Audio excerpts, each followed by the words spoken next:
Guys, tomato rice అనేది చాలా simple recipe, కానీ కాంప్లికేటెడ్ చేసేస్తారు చాలా మంది. ఇవాళ సింపుల్ మెథడ్ లో ఎలా చేసుకోవాలో చూసేద్దాం. First 2 table spoons oil, 1 table spoon నెయ్యి వేసుకుని ఇందులో 1 టీ స్పూన్ శనగపప్పు, 1/2 టీ స్పూన్ జీలకర్ర, కొంచెం కరివేపాకు, ఒక తరిగిన ఉల్లిపాయ వేసేసి ఉల్లిపాయ బాగా వేగాక 1 టీ స్పూన్ అల్లం వెల్లుల్లి పేస్ట్ వేసి అది కూడా బాగా వేగనివ్వాలి. తర్వాత 3 టొమాటోలు పేస్ట్ చేసుకొని ఇందులో వేసుకోవాలి. ఈ పేస్ట్ కూడా 5 to 6 మినిట్స్ బాగా కుక్ చేసుకోవాలి.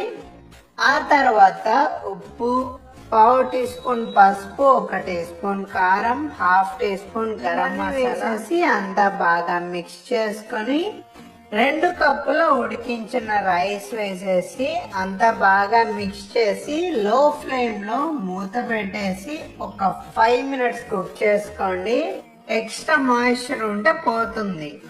ఆ తర్వాత మూత ఓపెన్ చేసి అంత బాగా మిక్స్ చేసి లాస్ట్ లో కొత్తిమీర వేసుకొని మిక్స్ చేసి సర్వ్ చేసుకోండి. రైతాతో అయితే అద్దరిపోతుంది. తప్పకుండా ట్రై